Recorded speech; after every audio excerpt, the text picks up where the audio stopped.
अस्सलाम वालेकुम नाज़रीन, प्रोग्राम अपडेट पाकिस्तान के साथ मैं हूं आपकी होस्ट सना सफदर। और आज जहां से हम आपको अपडेट कर रहे हैं वो हैं कोरंगी नंबर 6 की मार्केट, मेन मार्केट, जहां पर सेवरेज के निज़ाम की वजह से ज़िंदगी मफलूज हो चुकी है, तकरीबन मफलूज हो चुकी है। और यहाँ के लोग, यहाँ के दुकानदार, यहाँ के ख़रीदार इस सेवरेज के निज़ाम की वजह से परेशान है। ना कि सिर्फ मार्केट के लोग परेशान हैं, यहाँ हम आपको दिखाएंगे कि एक प्राइमरी स्कूल, जो छोटे बच्चों का स्कूल है, वहाँ पर तकरीबन आने जाने की जगह बिल्कुल भी नहीं है। लोग वहाँ पे कैसे आते हैं, छोटे बच्चे किस तरीके से स्कूल में दाखिल होते हैं। आप देख सकते हैं कि मस्जिद भी यहाँ पर है।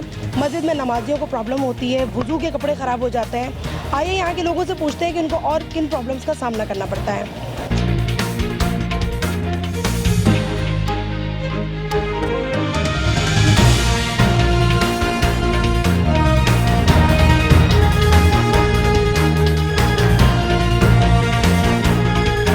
क्या नाम है भाई आपका? खालिद नाम है मेरा। अच्छा खालिद भाई, ये जो सेवरेज का निज़ाम यहाँ पे जो हम देख रहे हैं, इसके लिए आपको या आपके कस्टमर्स को प्रॉब्लम्स होती हैं? बहुत ज़्यादा, कम से कम 1.5 साल हो गया इसको भेजते हुए। इतनी कंप्लेनें करी हैं, सब कुछ किया, मगर आज तक के कोई रिजल्ट नहीं आया इसका।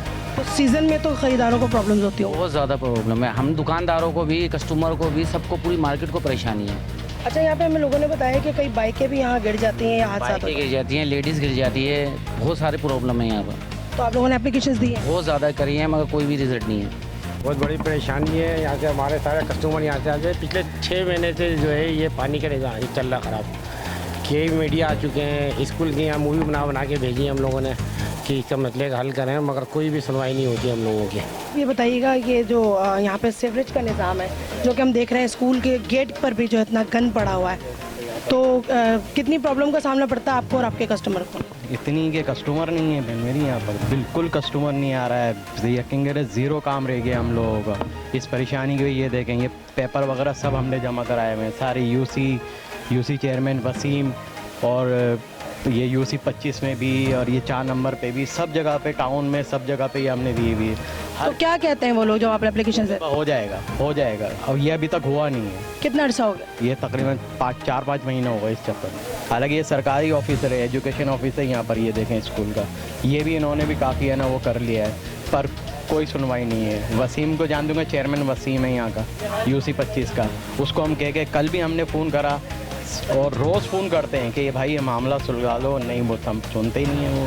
अच्छा जी, ये एप्लीकेशंस इन्होंने दी हुई हैं, या आप देख सकते हैं, ये 2 एप्लीकेशंस हैं। ये 2 एप्लीकेशंस इन्होंने दी हुई हैं।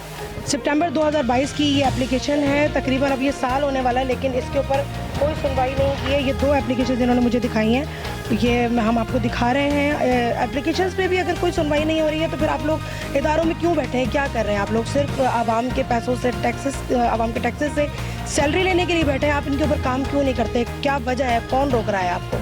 अच्छा जी, दुकानदारों का ये कहना है कि उन्होंने अपनी मदद आपके तहत यहाँ ये नाली जैसी बनाई हुई है, और वो ये कहते हैं कि अगर ये नाली ये ना बनाए तो जो पीछे का जो आप ये मंजर आप देख सकते हैं, पीछे जो इतना पानी है वो सारा मार्केट के अंदर आ जाएगा। तो उसको एक रास्ता देने के, एक फ़्लो देने के लिए उन्होंने नाली बना दी है। अपनी मदद आपके तहत जो दुकानदार हैं वो यहाँ नालियाँ बना रहे हैं, यहाँ पर उन्होंने फट्टे रखे हुए हैं ताकि उनके कस्टमर्स को आने जाने में प्रॉब्लम ना हो। लेकिन मुतल्लिका इदारे क्या कर रहे हैं? मुतल्लिका इदारों को इन्होंने एप्लीकेशंस दी हैं, और उन एप्लीकेशन की कोई सुनवाई नहीं हुई है अभी तक।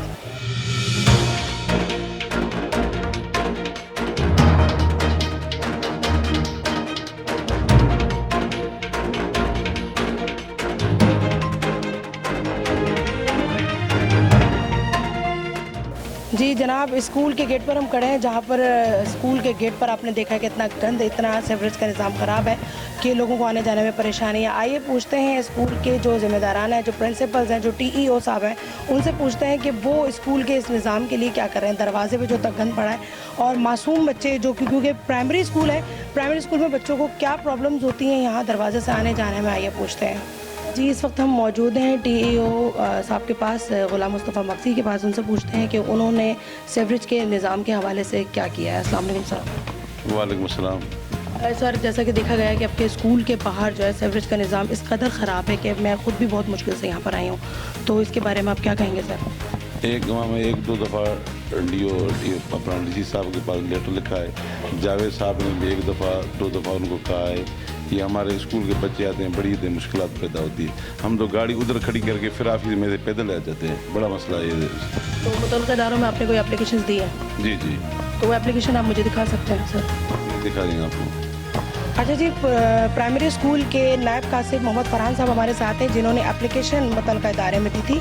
इनसे पूछते हैं कि जब ये एप्लीकेशन देने गए थे तो क्या हुआ। अस्सलाम वालेकुम सर। वालेकुम। मैं डिप्टी कमिश्नर साहब को एप्लीकेशन देने गया था ये, तो मैंने जब जाके रिसीव करवाई तो उन्होंने कहा इंशाल्लाह ताला ये सर्विस का निज़ाम आपका सही हो जाएगा। तो मैं बेफिक्र हो गया, फिर मैं आगे मैंने अपनी HM को दी, उन्होंने फिर रखनी संभाल की आपके सामने मैं एप्लीकेशन दिखा भी रहा हूँ। फिर मैं दूसरी एप्लीकेशन जब लेके गया उनको बताने, तो उन्होंने मुझसे ये कहा कि इंशाल्लाह इस पर काम चल रहा है, जल्द अज जल्द हो जाएगा।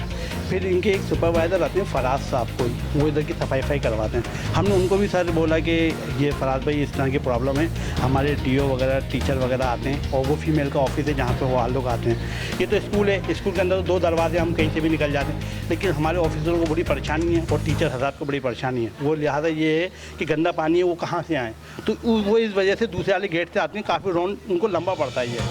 तो मेरा कहने का मतलब है कि इसके ऊपर फौरी तौर पर एप्लीकेशन पर अमल किया जाए और सफाई करी जाए। बच्चों का मामला है, छोटे छोटे बच्चे पढ़ने आते हैं इधर, तो माहौल अच्छा होगा तो बच्चे आएंगे, वरना स्कूलों में बच्चे नहीं आएंगे फिर हमारे पास। हमें तो ये आपने एक ही एप्लीकेशन दी? हम तो एक एप्लीकेशन दूसरी भी लेके गए थे, तो उन्होंने जब हमें ये एप्लीकेशन हमारी रिसीविंग हुई है तो उन्होंने हमसे कहा कि इंशाल्लाह इस पर काम हो जाएगा, आप लोग बेफिक्र हो जाएं। आज इस बात को भी 6 महीने हो गए, कोई काम नहीं हुआ। आप दूसरी एप्लीकेशन उन्होंने रिसीव नहीं की? नहीं रिसीव, हमने जब बोला ना उनको कि सर हम आए पहले भी आए थे, कहना हाँ पहले भी आए थे ना एप्लीकेशन आने, इंशाल्लाह काम हो जाएगा आपका, तो उन्होंने दूसरी रिसीविंग नहीं करी। लेकिन काम स्टार्ट भी नहीं किया अभी? काम आपके सामने स्टार्ट हुआ ही नहीं अभी तक। ये डिप्टी कमिश्नर साहब को इन्होंने एप्लीकेशन दी थी और इसकी रिसीविंग भी है। ये फरवरी में इन्होंने एक एप्लीकेशन दी थी और इन्होंने मार्च में एक और एप्लीकेशन लेके गए, क्योंकि इस एप्लीकेशन पे काम नहीं हुआ था तो दोबारा एप्लीकेशन लेके गए, लेकिन वहाँ से उनको ये जवाब मिला कि आपकी पहली एप्लीकेशन मौजूद है, रिसीविंग हुई हुई है और इस पर काम हो जाएगा। और आप देख सकते हैं कि फरवरी से अब तक यहाँ पर कोई काम स्टार्ट हुआ ही नहीं है। जी नाज़रीन, इस वक्त हम मौजूद हैं all Pakistan Sarafa gems and jewellers association के डिप्टी सेक्रेटरी के पास और उनसे पूछते हैं कि वो सीवरेज के निज़ाम के लिए क्या कर रहे हैं। अस्सलाम वालेकुम सर। वालेकुम अस्सलाम। हम लोग जो है ना काम इतना कर रहे हैं सीवरेज के मुतालिक, लेकिन हमारी सुनवाई किसी इदारे में नहीं हो रही। हमारे वसीमुद्दीन में जो है वो भी काम कर रहे हैं, जिलानी साहब भी काम कर रहे हैं, अबू बकर भाई भी जो है ना, लेकिन बात है कि ये हल नहीं है लाइनें खुलवाना। यहाँ का सबसे बड़ा प्रॉपर हल यह है कि जो पुरानी छोटी लाइनें हैं ना ये निकलवा कर बड़ी लाइनें डाल दें, क्योंकि जब कोरंगी आबाद हुई थी तो ये एरिया का जिसमें सेक्टर 44 कहलाता है, इसमें 300 मकान थे और 300 कमरे थे। आज इस सेक्टर में तकरीबन 200 से तकरीबन बिल्डिंगें हैं, फिर लोगों की आबादियाँ बढ़ गई हैं। सीवरेज के जब पानी चलता है ना उसके अंदर वो ओवरफ्लो होकर बाहर रोड पे से बहता हुआ मार्केट में दाखिल होता है। तो इसका हल यही हो सकता है कि भाई वो आता है ऊपरी ऊपरी काम करके चल जाते हैं, लेकिन हल नहीं है। इसका हल यही है कि भाई यहाँ पर रोड खोदा जाए, मोटी पाइपलाइनें डाली जाए, सीवरेज का आगे प्रॉपर इंतज़ाम किया जाए। और सफाई के लिए है कि भंगी आता है लेकिन वो उठा के कूड़ा वहीं डाल देते हैं जहाँ पानी बह रहा होता है। इसके लिए अभी तक जो हमारे पास वो जो चाइना ने कंपनी दी है, कोई आप देखें कोई किसी किस्म का डस्टबिन नहीं दिया उन्होंने, जबकि मार्केट को प्रायोरिटी होने चाहिए कि दुनिया भर के टैक्स हम लोग देते हैं, सब कुछ हम लोग देते हैं, गवर्नमेंट का ख्याल करता है पार्टियों का, तो हम लोगों की मार्केट को इन्होंने 4 चांद लगाने चाहिए। जी अच्छा, मतलब सर आप ये कहना चाहते हैं कि मेन मसला जो है वो ये नहीं कि कचरा उठाएं और पानी को सकिंग मशीन से साफ़ करके और चले जाएं, मेन मसला जो है वो यहाँ पर पाइपलाइन का है कि पाइपलाइंस जो है वो छोटी हैं, तो उसके लिए आपने कोई एप्लीकेशंस वगैरह दिए इदारों में?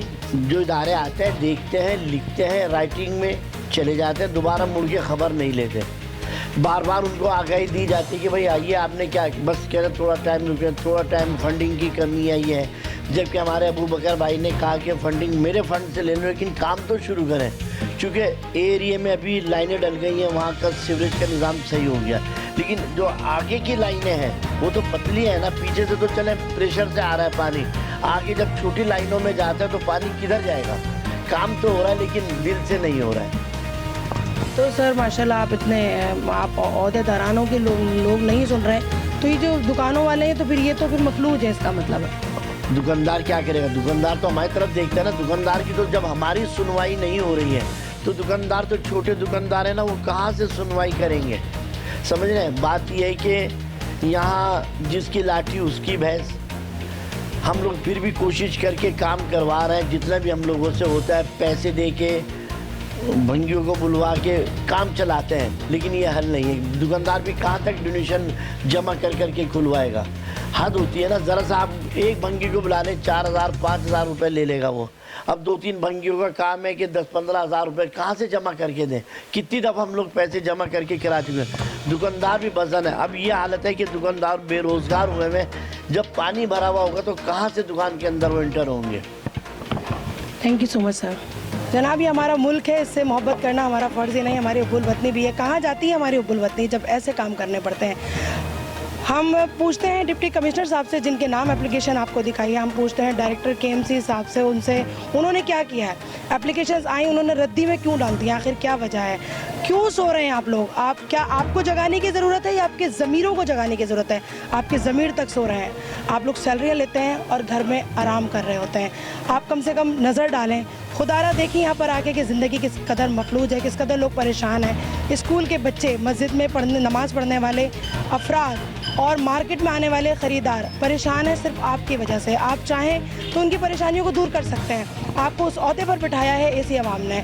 आप इस ओहदे पर बैठे हैं किस लिए? आवाम के लिए।